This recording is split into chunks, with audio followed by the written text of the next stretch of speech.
kita berjumpa lagi di Sportcast Nusantara TV. Apa kabar semuanya? Para sportmania, malam hari ini kita hadir kembali masih bersama teman saya, rekan saya, jurnalis senior Bung Roni Pangemanan. Ya. Apa kabar Bung? Baik, selamat malam. Selamat malam ya. Ya. Sehat-sehat kan? Harus sehat dong. Harus sehat. Dan tamu kita, ya sudah pernah ketemu kita. Iya. Ya kan? Seorang mantan pemain tim nasional juga, posisi defender, ya kan? Dan pernah bersama saya di Persija. Iya, di Persija, di Kediri, Persikabo juga ya. Bung Aris Indarto. Selamat malam, Bung. Malam, Bung. Selamat datang di Nusantara TV. Iya, selamat. Malam ini tepat jam 8 ini Jam 8 kick off. U23 ya, semifinal. Semifinal lawan Thailand Asian Cup ya, Indonesia-Thailand. Kita sambil ngobrol-ngobrol tentang sepak bola timnas. Sekarang kita juga menyinggung timnas senior nih, persiapan untuk Oktober. Ya. Dan juga di tengah-tengah nanti coba kita update U23 nih, Bung. Betul. Ya kan?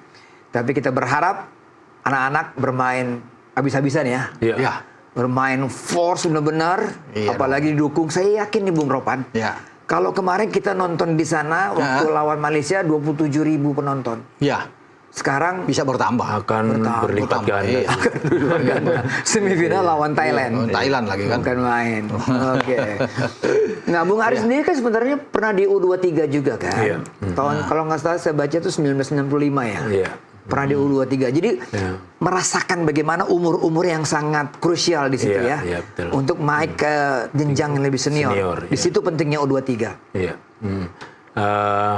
Kita sekarang lebih diuntungkan karena pertemuannya dengan tim-tim masih di kawasan Asia Tenggara dan Asia. Ya. Kalau dulu langsung dengan head to head dengan satu babak ketemunya langsung tim-tim dari Korea gitu.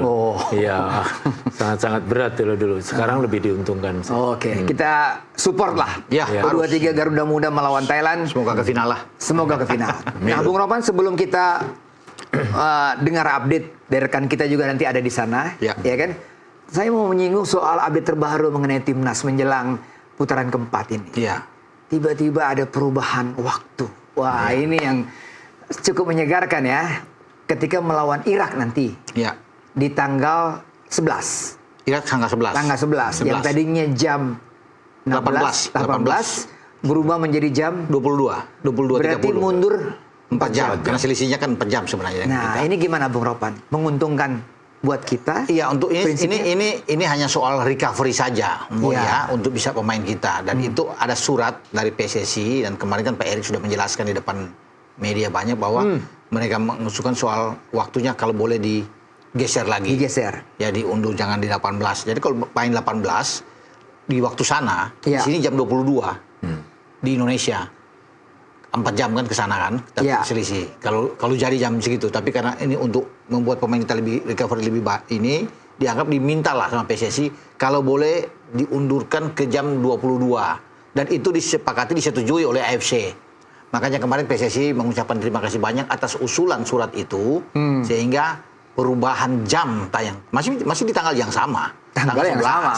Hari nggak berubah. Hari nggak berubah. Jamnya saja waktu yang sana berubah. kan, waktu sana. Jadi di 22.30. Jadi kalau sudah dengan di kita itu sudah terhitung dini hari, tanggal 12 di kita. Jam 02.30 lah. Kalau bisa dikatakan di kita di sini ya. Jadi ya cuma itu saja perubahan yang ada. Kalau dengan Arab kan sama. Jam 22.15 waktu setempat. Di kita sini sekitar jam 1 lewat lah, jam 1.15 gitu. Oke. Gitu. Nah, kita mau lihat dari perspektif pemain. Karena kan juga merasakan kita ini cuma kebagian istirahat cuma 3 hari. 3 hari. Sedangkan Arab Saudi tuan rumah dia punya waktu lebih 5 hari. Nah, tambahan 4 jam ya. Dari perspektif pemain yang pernah juga merasakan di timnas dan juga pasti merasakan situasi yang sama seperti akan dirasakan oleh teman-teman kita nanti di tim senior. Iya, menurut saya sebagai pemain sangat sedikit berpengaruhnya karena apa? Sedikit. Iya, karena di main tanggal 8 juga terlalu malam ya, karena semakin malam semakin berat bagi kita untuk main. Ya karena sistem metabolisme tubuh kan jam 10 udah mulai harus istirahat gitu loh. Oh. Iya, karena Walaupun atlet ya? iya, karena semua tubuh sama. Iya. Ya, semakin malam recovery-nya semakin panjang. Karena nggak mungkin kita main jam 10 selesai jam 12 umpamanya. Iya. Ya, subuh pun belum tentu kita bisa tidur. Oh, ketika kita melawan Arab Saudi Arab nih. Saudi nih. Karena kita selesai bermainnya jam berapa kira-kira, Bung? Udah Malam. waktu sini udah subuh. Udah subuh. Iya, udah subuh. Berarti waktu istirahatnya Iya. juga Ya, seperti tidak kita, secepat seperti kita orang langsung tidur. begadang, Iya. iya, seperti orang begadang, makin untuk ke pertandingan yang 2 hari lagi, 2 hari makin lagi. berat lagi. Wah, terasa nih Bung. Iya. Ya saya pikir Iya. ya begini, untuk pemain-pemain Indonesia itu tidak terbiasa dengan, itu kan sudah jam tidur kita. Iya. Iya. Itu kan cepat kan. Kan kalau jam 1 waktu kita, itu sudah tidur boy, pemain. Iya kan? Iya. Kalau di sana di Arab sudah terbiasa mereka bermain dengan jam segitu. Iya. Iya. Jam 10 aja udah waktu istirahat buat pemain-pemain kita. Iya, Tapi iya. tidak untuk pemain yang bermain di Eropa. Iya. Mereka Iya. sudah terbiasa. Jai Itses dan ini kan kebanyakan di tim kita banyak pemain Banyak yang bermain di pemain Eropa. Jadi Iya. Verdong, mau Tom Haye bermain, mau Emil Audero, Martin Pas semua udah terbiasa Udah lah. terbiasa. Udah Justin Hapner ya, Joe Pelupesi akan bermain di sana. Udah terbiasa. Hanya beberapa pemain kita kalau pemain-pemain Indonesia seperti Iya. ya Rido udah di belakang kalau dimainkan atau Iya. Marcelino, mungkin Marcelino, yang sudah tapi Jakob, iya, Arce. tapi Marcelino juga kan sekarang sudah terbiasa karena sudah di Eropa. Sudah bermain di Eropa. Iya. Jadi saya pikir itu hanya pemain-pemain kita Iya. yang bermasalah karena waktu itu kan yang Iya. sama seperti ini untuk jet lag mereka itu biasanya sudah tidur kok main jam 1 waktu kita. Tapi kalau di Eropa mungkin mereka lebih enak, udara lebih dingin lebih enak buat mereka. Iya. Betul. Nggak lembab itu lebih bagus. Saya pikir ya itu ya yang menjadi Ya kan kita concern. tahu bahwa cuaca di sana kan panas Arab Saudi kalau siang, Siang, sore. Oh iya. Iya. Tapi kalau kita berubah jam malam, kan lebih fresh. Bagaimana? Iya, malam sama dinginnya siang, sore, siang atau sore, dengan dinginnya malam itu kan tetap So, beda. Aris pernah bermain di Arab Saudi kan? Pernah. Pernah. Iya. Iya. Kayak kita di waktu ini pengalaman ya, Iya, waktu pengalaman dulu Erik. di Itali, Iya. ya, kita di Itali di cuaca yang dingin. Iya. Kita PSSI 19 waktu itu ya. Iya. Cuma jeda 2-3 hari. Ya kita dicoba di Lebak Bulus dengan PSSI 16. Kita nggak bisa berbuat apa-apa karena ya rentan waktunya terlalu panjang. Di saat di sana kita masih aktivitas, di sini tidur. Kebalik, jadi kebalik kita harus menyesuaikan waktunya. Oh, tapi kembali tadi apa yang dikatakan Bung Ropan bahwa sebagian pemain kita adalah pemain yang biasa bermain di Eropa. Iya. Iya. Ya, Bang, ya. Nah kalau gitu, waktu Arab Saudi punya waktu 5 hari diuntungkan. Oke, kita tidak bisa mengubah itu semua. Persiapan seperti apa yang sebenarnya yang dari sisi pemain dengan waktu mungkin 3 hari kurang bisa dihitung ya persiapan untuk pertandingan kedua melawan Irak. Dari sisi pemain apa yang harus disiapkan oleh pemain? Ya nggak ada lagi, makan bagus sama tidur bagus, apalagi. Ya iya pasti. Makan bagus, Tidur bagus. Iya. Rest yang benar-benar, Iya. fresh juga, ya Iya. kan? Dan juga secara mental bagaimana Bung Ropan? Kalau melihat, ya mereka pasti ya sudah harus tahu, sudah siap, Harus siap. Iya. Karena memang itu yang harus kita lakukan di sana. Apalagi kan waktunya mepet. Kita itu rencana datang tanggal 6. Tanggal 8 udah main, boy. Kan ada kompetisi-kompetisi Eropa yang harus diselesaikan dulu. Iya, iya, Sama iya. seperti kita lawan Australia kan. Betul. Itu datang 2 hari kemudian bisa bermain. Nah sekarang di Arab kejadian yang sama. Nggak lama langsung bertanding tanggal 8. 3 hari lagi kemudian setelah tanggal 8, tanggal 11 kita bertanding lagi. Jadi secara mental kita harus siap untuk bisa mengatakan. Walaupun itu dalam tanda kutip kita agak dirugikan kan dibandingkan dengan Iya, tuan rumah. iya. Tuan rumah lebih bagus. Dan bagi Irak juga mereka enak. Di saat mereka akan ketemu dengan kita, mereka baru pertama kali main kan dengan kita itu. Jadi mereka rest dulu. Mereka nggak main tanggal 8. Istirahat. Mereka Iya. menonton kita. Mereka melihat kita lawan Arab Saudi. Kita lawan ya. Arab Saudi, mereka bisa lihat tuh di mana kelebihan kita, kekurangan kita. Betul. Kemudian di saat kita sudah mungkin kecapean melawan Arab, Arab, ya. barulah Irak bisa bermain. Irak masuk lapangan dengan kondisi yang lebih bagus. Lebih fit, Itu yang membuat bahwa jam pertandingan itu bagi PSSI dirasakan ini harus digeser. Biar agak lebih lama dikit lah. Walaupun Aris bilang memang agak nggak berbanget cuma 4 jam kan. Iya. Selisihnya itu. Tapi daripada main jam 18, di kita jam 22, mendingan dibermain di jam 10 lah. Oke, ada faktor lain lagi yang update juga dari berita-berita mengenai persiapan timnas soal wasit. Lobby dari PSSI meminta wasit yang memimpin harus bukan dari Timur Tengah, negara Timur Tengah. Ya saya pikir ini wajar. Keren ini bagus. Bagus. Iya. Ya kalau dari Timur Tengah ya pasti apapun itu kan pasti ada menguntungkan. Iya, ada ikatan itu kan akan menguntungkan bagi tim dari Timur Tengah. Kan wasit itu banyak. Dari Jepang, dari Korea, dari Uzbek, Kyrgyzstan, dari Australia. Banyak tinggal dipilih. Tapi kalau main jangan sampai kejadian ketika kita lawan Bahrain, kan masih ingat. Ahmed Al-Kaf dari Oman. Yang jamnya ditambah cuma 7 menit jadi 9 menit, makanya 10 menit. Ada gol balasan itu. Jadi itu kan merugikan karena dia dari sama-sama dari Timur Tengah, Asia Barat. Jadi makanya dihindarilah itu. Wajar kita memprotes itu. Jangan sampai dipimpin oleh wasit. Kita bermain melawan Arab yang pimpin wasit dari Iran. Ya, nggak bisa lah. Iya. Ya kan, misalnya. Iya. Atau wasit dari mana? Dari negara lain tapi di Timur Tengah ya. Atau wasit dari Kuwait. Wasit dari Lebanon. Nggak bisa. Harus pimpin dari Korea misalnya. Jepang. Itu akan jauh lebih bagus. Lebih fair. Lebih sportif buat kita. Dari pemain pun pasti melihat sisi itu dong ya. Iya. Wasitnya siapa nih? Kalau wasitnya dari kawasan yang sama, waduh. Ya akan berpengaruh dengan pikiran ya, mental mungkin udah berpikir buruk ya. Tapi apapun harus kita hadapi lah. Pun keputusan harus wasit dari Arab, ya kita harus hadapin. Mau nggak mau. Tapi kan kita maunya wasitnya netral. Ya. Gitu ya. Oke. Berarti ada dua hal yang sedikit menguntungkan kita dengan keputusan dari AFC.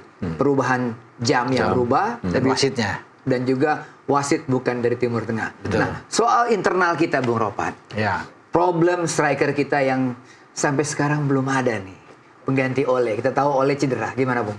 Iya, sangat disayangkan. Bung. Ya, Supaya kita harus break dulu. Ya. Setelah ini baru Bung Ropan akan jelaskan. Siap, Bung. Kita kembali setelah pariwara berikut ini.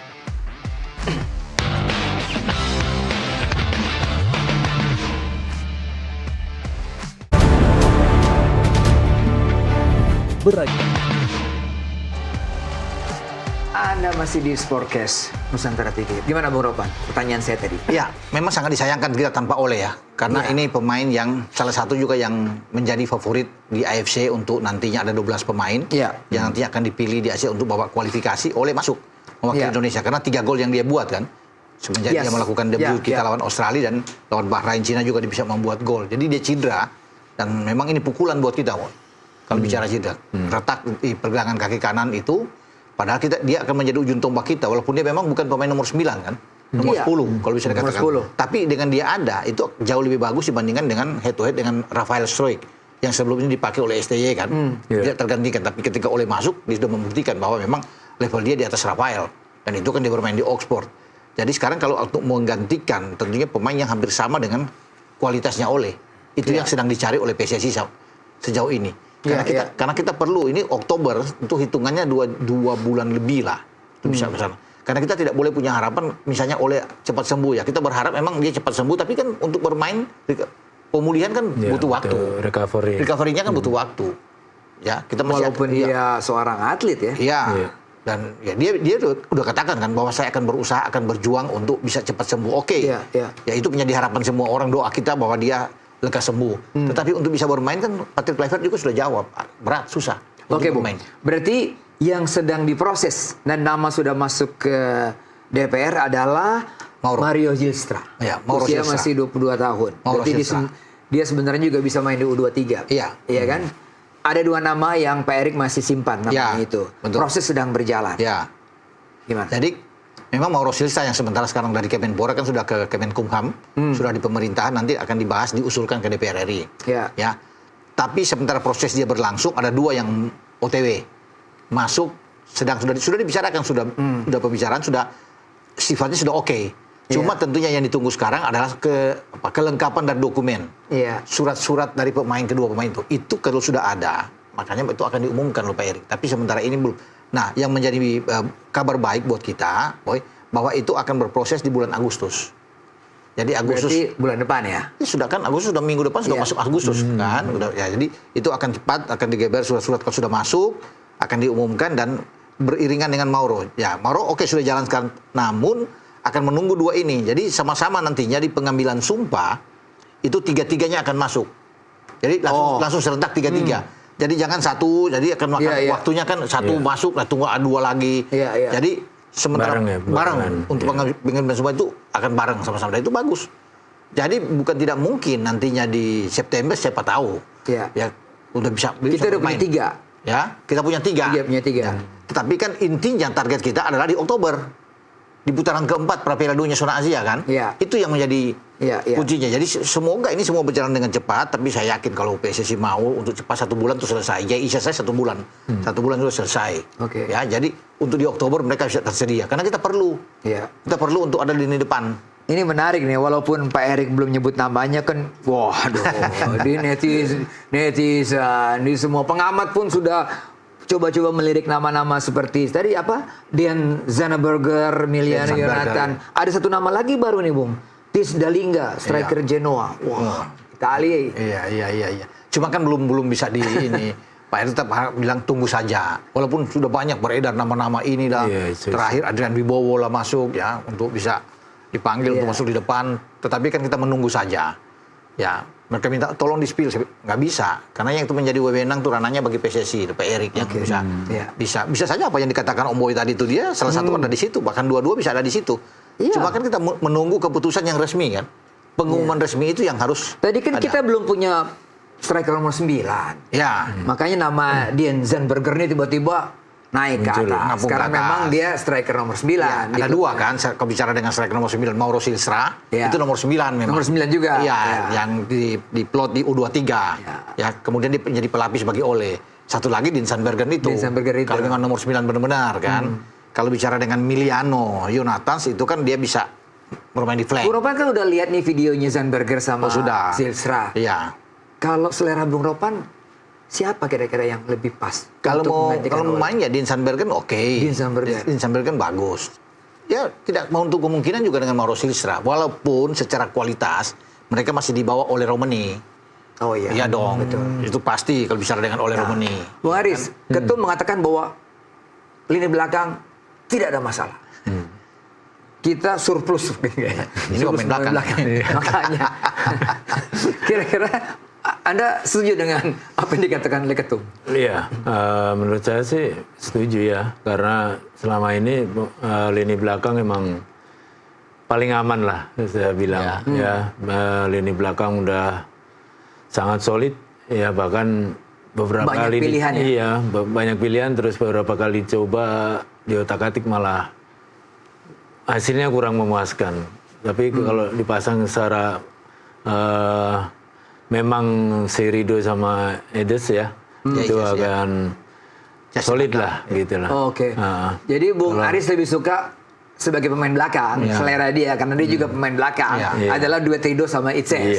Oke. Walaupun ada Hilgers di situ. Ya, ada kalau selama ini kan yang bermain juga Justin Hapner kan. Kalau bermain dengan 3 back. Bahkan Hilgers bisa cadangan. Ya, jadi 3 itu sudah dianggap kuat lah. Lawan Bahrain mereka clean sheet, lawan Cina juga mereka clean sheet kan. Lawan Arab juga mereka clean sheet kalau 3 pemain itu main.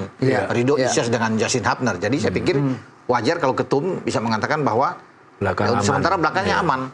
Karena kan masih ada Hilgers, masih ada Jordi. Walaupun saya menginginkan, mungkin Om Boy juga pasti Aris, Elkan Bagot sih. Elkan Bagot. Kalau Elkan Bagot dia datang, sekarang masuk tim utama lagi. Tim utama di Ipswich. Kalau dia kembali lagi, apapun itu kita lupakan yang lalu, terima lagi, kita tambah kuat. Kalau Elkan itu ada. Kalau Jordi kan sudah dimakan usia, agak lambat bermain kan di belakang. Masih untuk kita punya Hilgers masih ada di sana. Tapi kalau Elkan datang, ini kloter pertama di timnas Elkan. Banyak jasa di timnas. Bung Aris, wacana bahwa pemain-pemain diaspora sekarang bergabung dengan tim Liga 1 atau Liga Super kan. Misalnya nama tadi disebutkan Jordi bergabung di Persija di tim Anda dulu, ya kan? Ada juga yang bergabung di Dewa United, Rafael Struijk. Menurut Anda sebagai pemain ini sesuatu yang bagus buat wacana di liga kita ini? Iya, kalau bisa menularkan apa yang mereka punya secara kualitas, itu akan berdampak bagus buat perkembangan kompetisi kita. Ya, terutama kita yang berada di pembinaan usia dini bisa jadi contoh adik-adik kita bahwa mereka harus selevel dengan mereka, tujuannya itu loh. Ya, terus ya jangan sampai mereka malah terbawa dengan pemain-pemain kita yang ya mohon maaf ya agak di bawah mereka levelnya gitu loh. Kalau bisa kan mereka terbawa dengan kualitas mereka dan jadi motivasi gitu. Jadi menarik nih Persija nih kalau Rizky Ridho duet dengan Jordi Amat kan? Iya. Berarti dua punggawa timnas ada di Persija. Iya. Begitu kan? Iya. Nah ini menarik juga nih bahwa kabar yang bagus juga Ivar Jenner naik ke tim utama di Utrecht. Iya. Iya kan? Ini buat kita sesuatu yang kabar baik. Kabar baik, Bung. Iya, karena dia kan tadinya dari Jong Utrecht kan. Iya. Kemudian dia ada dan namanya sudah dirilis secara resmi. Dia ada di tim utama. Itu bagus dan kabar baiknya dia akan tampil di Liga Eropa kan Utrecht ikut Liga Eropa. Iya. Jadi di putaran kedua Ivar Jenner bukan tidak mungkin bermain. Lebih menarik lagi di Utrecht itu ada Iqbal Sidan, pemain Irak yang akan menjadi lawan kita. Iya. Nantinya di putaran keempat. Jadi mereka berdua berteman di Utrecht, tapi nantinya pada Oktober tanggal 11 mereka berdua akan baku hantam. Seperti Kevin Dish dengan pemain Jepang kan? Iya. Jadi dua-duanya ada di gelandang kan antara dua pemain ini. Jadi akan bermusuhan bela negara masing-masing dong. Jadi itu yang menarik. Jadi kita apresiasi dengan peningkatan dari Ivar Jenner masuk ke tim utama. Iya, kita berharap Hapner segera memutuskan klubnya. Iya. Juga Tom Haye juga ya. Tinggal 2 itu kan? Tinggal 2 itu saja. Ya, kalau Nathan Jones sudah dapat. Oke. Ya. Bung Aris, bahwa PSSI dalam persiapannya akan menghadapi Libanon kalau nggak salah di bulan September ya. September, Libanon dan Kuwait. Bermain di Surabaya, bermain di Kuwait. Ini juga sesuatu yang positif ya sebelum menghadapi Irak dan Saudi Arabia dan Saudi. Ya mungkin membawa aura yang bagus untuk persiapan ke adaptasi kan? Iya, adaptasi dan meningkatkan kerjasama juga kan, meningkatkan semuanya lah buat persiapan untuk menuju ke putaran keempat kan gitu. Ya mudah-mudahan dengan pertandingan itu menaikkan tingkat ya semangat mereka ya, perpaduan dan persatuan mereka untuk di putaran keempat nanti lah. Fokus kemana Bung kalau kita melihat persiapan untuk September nanti menghadapi Libanon dan juga Iya yang bagus karena itu pertandingan tidak dimainkan di Jakarta di Surabaya. Kan? Di Surabaya. Kenapa pilih Surabaya? Karena Surabaya dianggap adalah tempat yang panas yang sama ketika kita akan bermain nanti di Arab Saudi kan. Iya. Jadi disesuaikan di situ. Ya, iklimnya yang lebih hot lah, lebih panas itu yang dimungkinkan kita akan bermain di Arab sama bermain dengan Irak. Nah, kemudian pemilihan lawan juga adalah pemain lawan yang punya karakter tipikal yang sama, hampir sama dengan Arab dan Irak, Lebanon dan Kuwait. Jadi itu semua PSSI memilih situasi tempat dan lawan yang enak ya buat kita. Jadi udah terbiasa lah bermain dengan tim-tim dari Timur Tengah. Tapi kita kan sudah sebelumnya di putaran ketiga ketemu Bahrain, di putaran kedua bahkan ketemu dengan Irak. Bahkan putaran ketiga bukan cuma Bahrain, Arab Saudi juga kita main 2 kali kan. Jadi sudah terbiasa. Kalau tambah dengan Lebanon dan Kuwait ya lebih oke lah buat kita untuk di FIFA Matchday gitu. Jadi berarti berpengalaman Aris juga menghadapi tim-tim dari Timur Tengah, kita akan lebih mudah ya untuk one on one, pressing ataupun menghadapi mereka ketimbang kita menghadapi Korea atau dari ras Jepang. berwarna ya. Iya. Karena ras berwarna lebih cepat cara bermainnya. Kalau mereka lebih ke agak teknik, agak memang bodinya lebih besar-besar. Cuma dibandingkan dengan ras kuning ya. Memang lebih cepat-cepat sih ras kuning mainnya. Gitu aja sih. Gitu. Oke, kita break lagi, Bung Roban. Oke. Setelah itu kita akan coba bergabung dengan teman kita yang ada di GBK. Untuk paling tidak melaporkan apa yang terjadi di 30 menit mungkin ya. Iya. Kita kembali setelah pariwara berikut ini. Tetap di Sportcast Nusantara.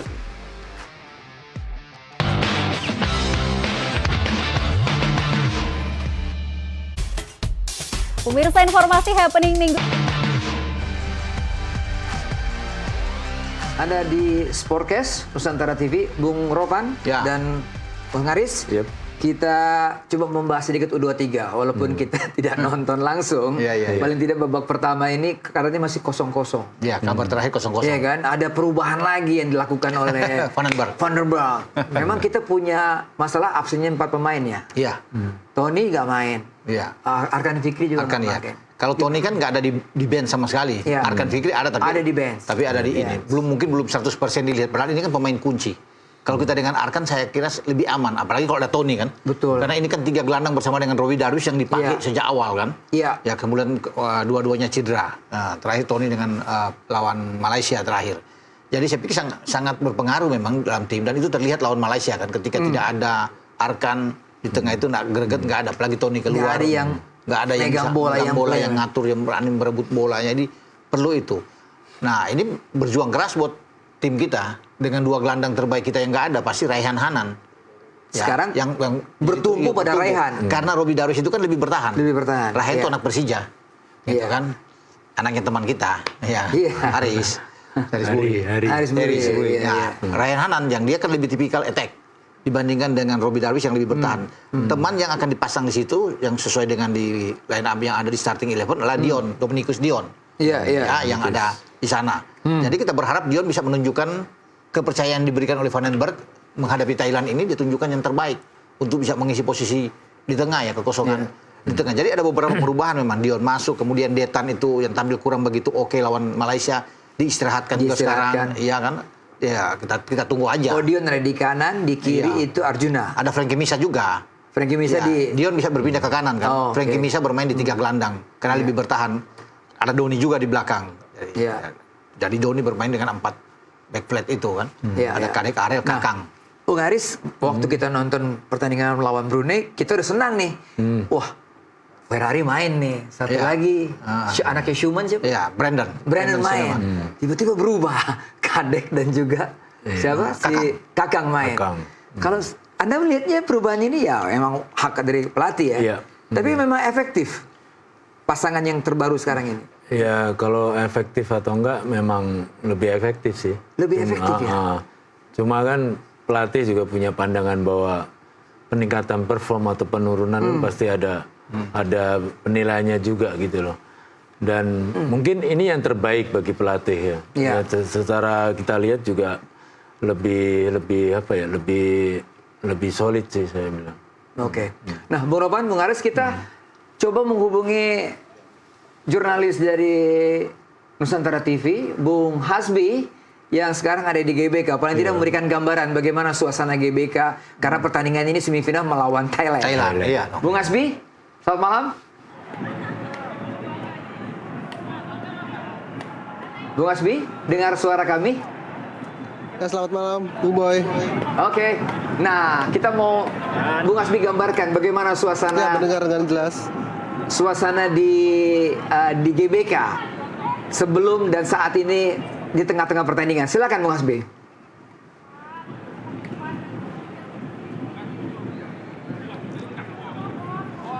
Ya, baik Bung Boy dan juga rekan-rekan yang ada di studio. Ini kami dari pukul 15 waktu Indonesia bagian Barat menanti sudah kedatangan dari supporter Indonesia. Memang tidak sebanyak saat melawan Malaysia kemarin dengan hasil imbang kita. Akan tetapi kali ini justru menjelang weekend di sini tidak terlalu banyak memang dari masyarakat Indonesia khususnya di Jakarta yang datang langsung ke GBK dan menonton langsung.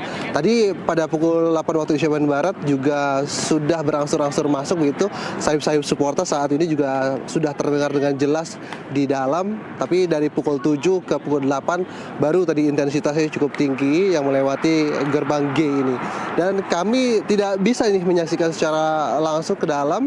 Lalu kami hanya bisa memantau dari luar saja. Memang kalau dari luar sendiri ini bentrok dengan adanya perhelatan konser dari artis Korea G-Dragon yang ada di Indonesia Arena. Jadi kalau misalkan nanti kawan-kawan ataupun juga pemirsa yang ada di rumah pulang melewati arena GBK ataupun Gelora Bung Karno begitu, ini bisa mengambil jalan lain begitu ataupun alternatif lain. Kalau misalkan ingin ke arah Ciputat ini bisa melewati Permata Hijau ataupun juga Pejompongan.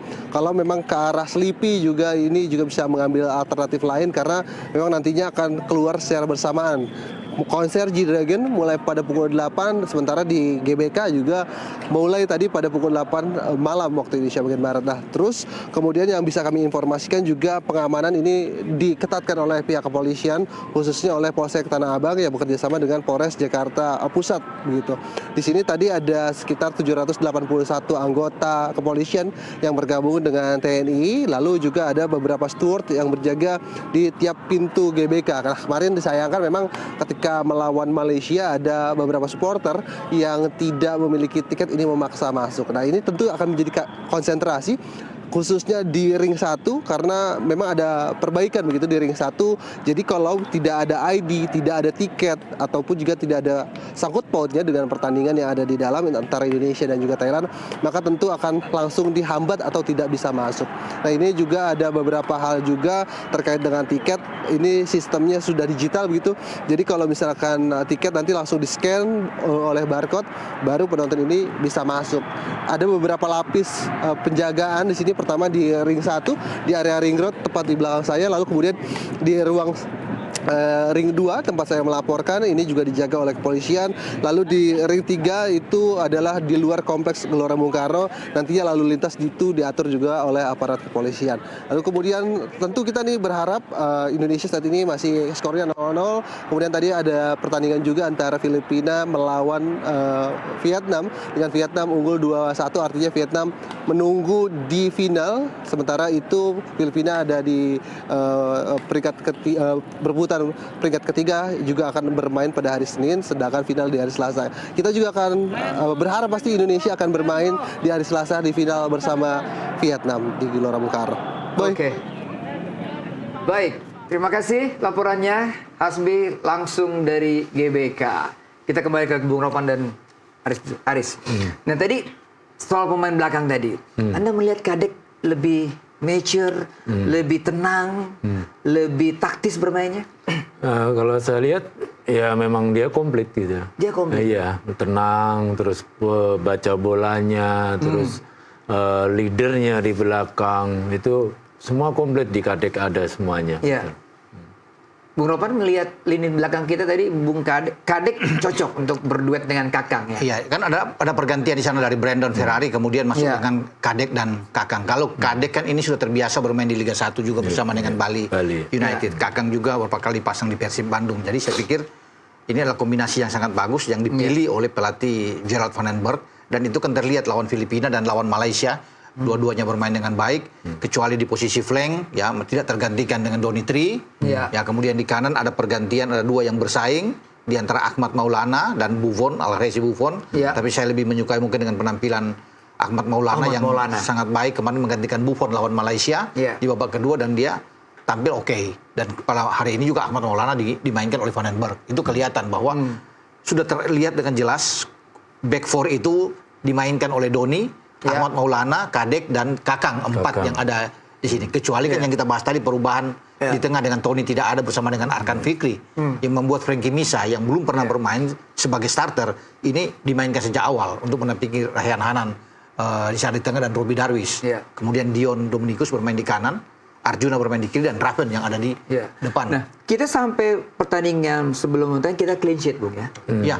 Tidak ada kebobolan. Ini membuktikan bahwa siapapun yang ada di center back, mau dipasang ke Ferrari kah, atau Kakang kah, atau Kadek, kita solid. Dan saya percaya sih, di babak kedua ini kalau kita melawan Thailand, kita pasti lebih solid lagi. Gimana? Sebenarnya kalau di Timnas 23 ini ya, kita masih terpaku dengan problem di lini depan sebenarnya. Ya, karena masih sedikit gol yang kita ciptakan, ya masih jadi problem utama lah. Kalau di belakang udah banyak pilihan, dan kita bisa lihat mereka masih solid di belakang, ya walaupun ada beberapa pergantian oleh pelatih, ya, tapi tetap solid di belakang. Aman ya kalau belakang ya, termasuk dua flank kita ini ya, Doni dan Ahmad Maulana ini. Dan menjadi ujian pada pertandingan ini melawan Thailand. Memang kita tidak kebobolan sejauh ini.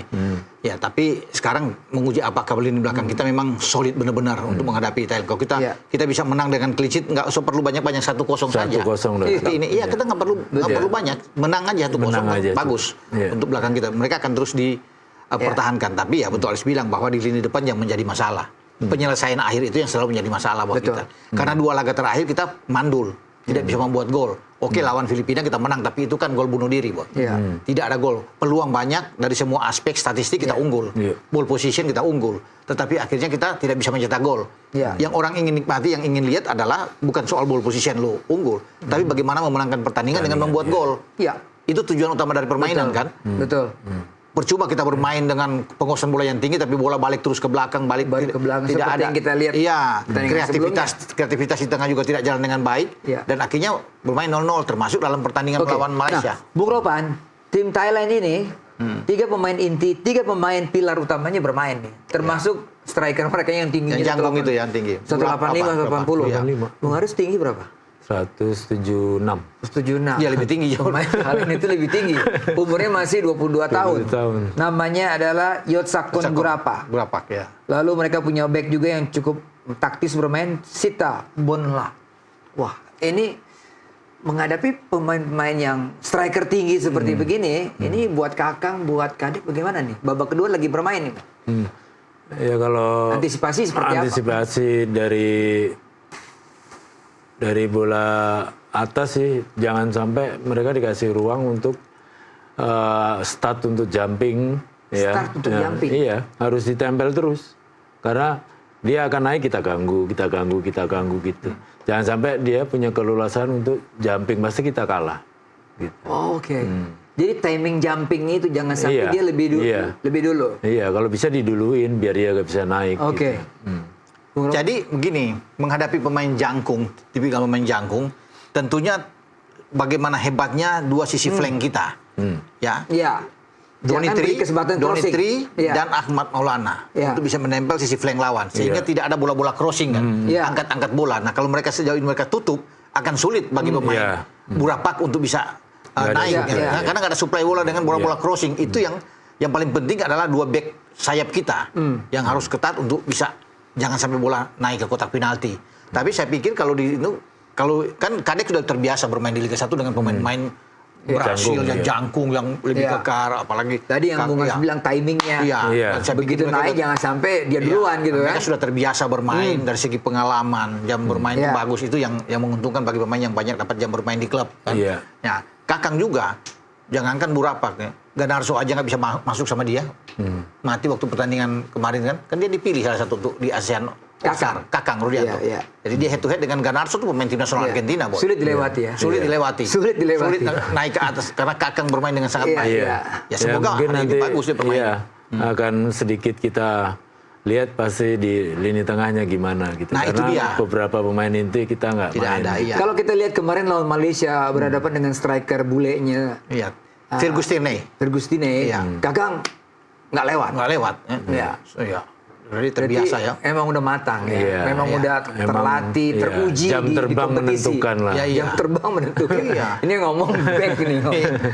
Dan memang kalau kelihatan sekali kan mental Kakang kan oke. Bermain dengan anak-anak MU yang bagus secara itu kan nggak gampang itu. Nah, Bung, ini Robi Darwis sudah bilang bahwa dia siap bertarung dengan Seksan Ratri. Wah, ini gelandang pengatur serangannya juga dari Thailand ya. Yang punya visi bagus, umpan juga bagus.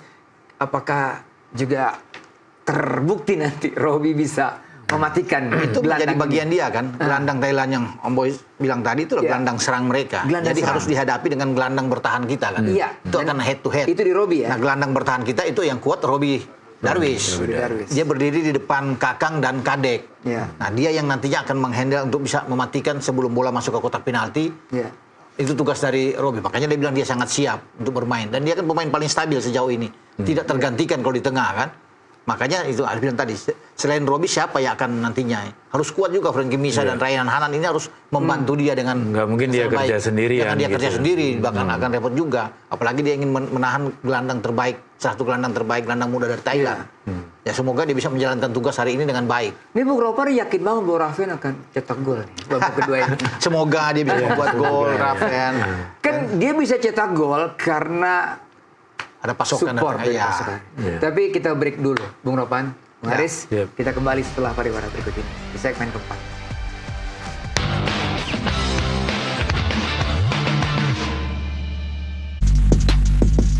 Dunia olahraga selalu dinamik. Masih bersama Bung Ropan dan Bung Haris. Bung Ropan ini katanya Kluivert dan Alec Pastur. Ada di GBK. Ya memang dari awal mereka menonton, gitu kan. Apa misi mereka?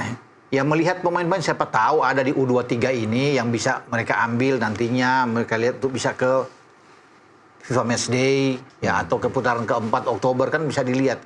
Mungkin saja kalau ada. Ya tapi kok saya pikir terlalu cepat, terlalu dini. Kan banyak yang mengusulkan Raven tuh naik ke atas ketika Ole cedera. Tapi saya pikir belum waktunya buat dia. Karena ini penting sekali di putaran keempat dapat striker yang oke, yang bagus. Kemarin aja lawan Filipina nggak bisa berkutik. Kalau striker ya maaf ya, agak sulit. Sulit. Gitu. Bisa masuk. Seorang Raven aja belum bisa. ya. Gimana Bang ke level atas? Iya, sangat ya agak susah ya. Harus nyari yang selevel dengan Ole ya. Agak susah. Di kompetisi U23 ini. Iya. Jadi berat kalau bisa dilihat ya. Bisa. Dan Kluivert memang penting untuk melihat kan mendukung, memotivasi, mensupport Gerald Van den Berg. Salah satu asisten kita di tim senior juga, Boy. Jadi dengan Alex Pastoor wajar untuk bisa. Dan Van den Berg bilang silakan pilih pemain kalau sesuka kamu bisa ambil. Cuma kan siapa mau diambil betul. Siapa di sini? Kalaupun ada diberi kesempatan mungkin 1-2 misalnya Kadek misalnya hanya untuk meramaikan. Kan Ferrari pernah ikut kan di tim senior di zaman STY kan. Ferrari sama Arkan Fikri juga Arkan pernah. Fikri bermain. Iya, Hoki Caraka bahkan kan waktu di zaman STY kan masuk. Jadi kalau diberikan hanya untuk ya ada Kadek misalnya atau siapalah bisa dipanggil kan Kakang. Regenerasi atau Robby Darwish siapapun itu kan ya bisa dilihat. Tapi untuk bisa bermain sebagai pemain starter belum bisa gitu kan. Masih jauh untuk bisa main itu gitu. Bung Haris setuju dengan jikalau Kadek yang tadi kita sepakat nih matang. Di kompetisi juga bagus, ya kan? Tinggi postur badan juga ideal. Layak dicoba untuk di tim senior kah? Kita punya pemain muda yang bagus, yang punya talenta yang luar biasa. Kenapa enggak kita coba untuk di timnas senior, biar jam terbangnya nambah, pengalamannya nambah, dan pastinya nanti akan menguntungkan untuk tim senior juga sih. Apakah kita bisa mengatakan bahwa Kadek lebih layak daripada Ferrari? Bisa, iya. Dan buktinya kan itu kan, Van den Berg mempercayakan dia kan. Saat ini, saya hati ngomong ini, Bung. Iya, saat ini kan oke. Tapi melihat kesempatan yang diberikan oleh Van den Berg kepada Kadek, mungkin juga kalau kepada Kakang juga, saya katakan bahwa mungkin lebih matang Kadek daripada kita tidak mengatakan Ferrari jelek. Iya. Betul. Bagaimana, Bung? Ya tapi kalau saya lihat memang oke kan. Kan dia sudah dari U23 2 tahun lalu juga sudah bermain bersama dengan tim kita. Ketika kita mewakili U23 mewakili di Piala AFF yang senior, Kadek juga ada di belakang. Dan dia menjadi pemain yang tidak tergantikan di Bali United. Jadi kalau dia dipanggil diberikan kesempatan oleh Kluivert, saya setuju aja. Misalnya di FIFA Match Day melawan Lebanon main 5 menit terakhir, ya kan? Menggantikan siapa? Salah satu Justin Hubner atau menggantikan Rido. Ini caps yang bagus buat dikasih caps dia bermain di 5 menit aja, di menit 85 dia masuk, ya kan? Jadi ada penambahan injury. Seperti yang PK berikan kepada Arkan Fikri. Bukan ke Beckham Putra kan? Yang dia Fikri kemarin main kan, Bos?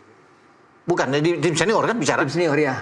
Itu Beckham Putra yang dipanggil dari Persib Bandung kan, diberikan kesempatan bermain melawan Cina kan, Beckham Putra. Arkan Fikri nggak masuk. Di zaman STY dia masuk di situ.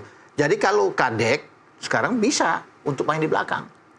Ya ada promosi dikit untuk bisa dia tampil lah, kasih jam bermain 5 menit. Kalau gelandang siapa, Bos, yang Arkan Fikri oke lah, karena punya pengalaman kan, dia punya pengalaman bagus, layak untuk bisa bermain. Kalau untuk masuk FIFA Match Day, bisa, misalnya 2 diambil Arkan di tengah, kemudian ada di belakang Kadek, itu kan rasa aja dan dikasih bermain lah untuk misalnya 5 menit untuk FIFA Match Day ya. Nah, kita kan belum tentu dia akan bawa ke putaran keempat karena kan pasti persaingannya sangat kuat. Tapi kalau Beckham menunjukkan performa yang baik dibawa juga ke Jepang kan, ketika dia tampil lawan Cina diberikan kesempatan kepada Beckham Putra untuk bisa dan menunjukkan yang terbaik. Kalau Kadek bermain bagus, bermain dengan Jai Isis dia lebih termotivasi kan, bagus buat dia untuk regenerasi ke depan. Lebih percaya diri. Salah, Doni pun bisa. Doni bisa di kiri. Cuma kalau bermain di kiri kan persaingan tuh ketat sekali. Mungkin tidak masuk langsung ke situ. Tapi untuk FIFA Match Day, ya boleh aja. Saja, kan? Iya. Berarti dia harus ada Verdong kayaknya di sana. Ada Dean James, ada Sain Patinama soalnya kan. Tapi kalau di tengah Kadek boleh lah Justin Hubner keluar atau Rido keluar dia masuk untuk dikasih waktu gitu kan, dikasih bermain gitu kan.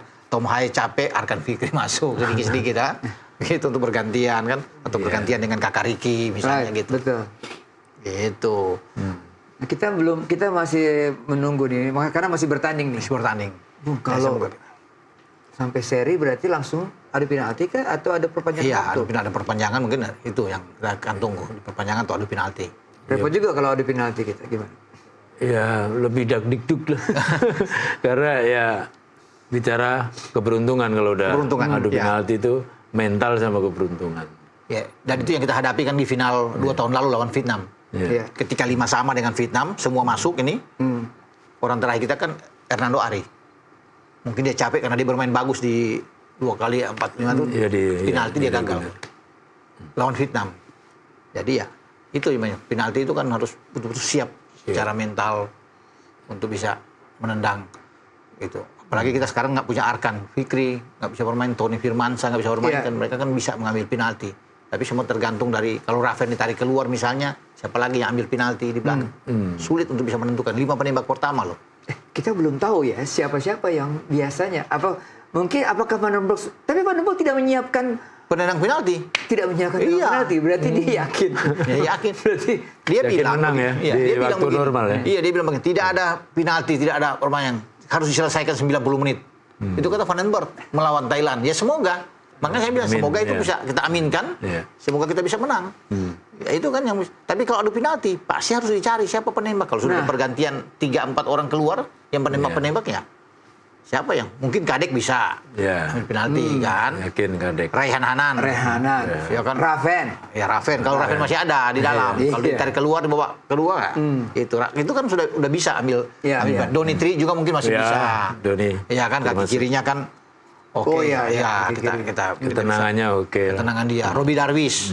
Kalau masih bertahan dengan Robi masih bisa ambil. Nah, kiper kan kita unpredictable juga, Bung. Iya. Iya kan? Kita pikir akan diturunkan ini, ternyata tidak diturunkan yang ini. Iya. Ya, Muhammad Ardiansyah yang main. Iya. Ini untuk ketiga kali dia diberikan kesempatan kan, lawan Brunei, lawan Filipina, dia main. Lawan Malaysia Cahya Supriyadi yang masuk. Iya. Sekarang dia lagi masuk. Ya, Cahya melakukan dua kali save loh, Bung. save bagus. Satu tembakan bebas dari Malaysia lihat sempat lompat dia tips. lompat dia mentips. Iya bolanya. Tapi ya kembali persaingan kan semua bagus. Dava bagus, Cahya bagus. Ardiansyah ini bagus, tapi ya jarang dia memilih. Tinggal selera pelatih. Dia lebih memilih, mungkin dia lebih yakin dengan Aris tahu ketiga Ardiansyah. anak muda ini. Cahya sih saya ngikutin. Cahya aja mungkin ya. Gimana penilaian? Ya prospek yang bagus untuk timnas senior ya. Yang banyak kiper. Iya, butuh jam terbang lebih banyak lagi. Yang mungkin akan menggantikan senior-seniornya di masa datang sih. Kalau stabil permainannya ya, gitu. Cahaya di klub mana, Bu? Cahya di ini. Terakhir kan kemarin ke Bekasi. Bekasi ya. Kalau si Ardiansyah PSM. PSM Makassar. Iya. Dia satu persaingan dengan Reza kan. Reza kemarin kiper PSM juga yang dipanggil di Liga Selection kan. Ini kiper muda yang diberikan kesempatan, saya juga kaget karena orang selama ini berbicara Cahya Supriyadi dan Dava sejauh ini kan. Dava Borneo kan. Nah, sekarang Ardiansyah yang tampil. Jadi ada bakat-bakat kiper luar biasa. Kita kan banyak kiper. Persaingan yang positif ya di antara banyak pilihan pemain-pemain muda. Kiper muda ini. Betul. Nah, Bung, sebelum nanti kita mengakhiri, kira-kira ini kan selesai juara atau tidak juara, ya kita sebenarnya pengennya kita juara. Harus juara lah. Tapi kita menatap di bulan berikutnya September. Iya. Ini ujiannya. Bung Ropan, kalau dengan materi ini ya pasti kita agak sulit. Berat kalau materi ini. Ada beberapa masih bisa, tapi kan tidak semuanya. Makanya ini kan cikal bakal yang akan dilihat nantinya oleh Gerald Van den Broek untuk dia ambil, karena kan lebih tinggi permainan tuh di Piala Asia ini. Piala Asia ini kan baru di ASEAN, AFF ini di ASEAN. Kalau sudah bicara dengan Piala Asia kualifikasi, apalagi lawan kita Korea Selatan, hanya juara grup yang lolos.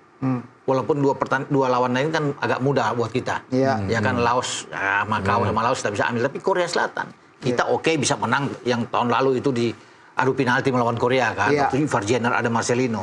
Tapi kan udah berbeda. Makanya sekarang akan diambil beberapa masuk untuk bergabung dengan, ya siapa tahu Mauro Silva sudah pastilah. Mauro Silva bisa bermain. Iya kan, Marcelino bisa ada, Ivar Jenner bagus, sudah Justin Hubner, Rafael Stoic ada, itu jadi bagus. Kalau semua itu mereka ada, apalagi yang dua nantinya masuk semua usia muda semua kan, misalnya Emiliano Jonathans masih muda, masih layak untuk bermain di U23. Jadi ya itu tambah kuat kita.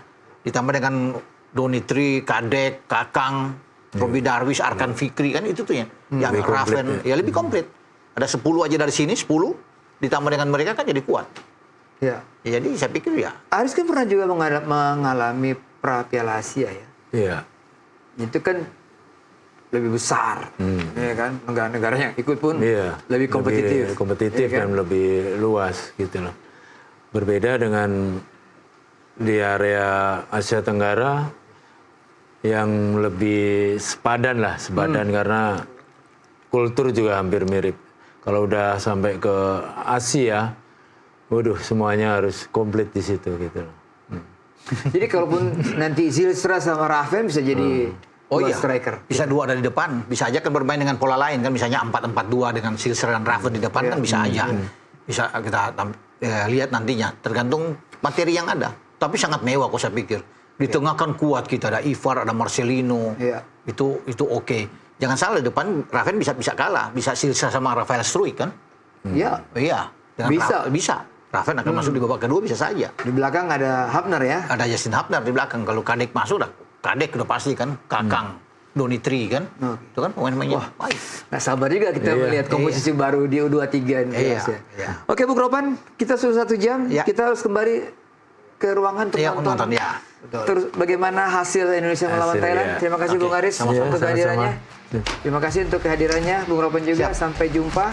Baiklah, usai sudah Sportcast malam hari ini, kita akan jumpa lagi minggu depan dan tetap dukung U23 kita masuk final dan kita bisa juara. Sampai jumpa.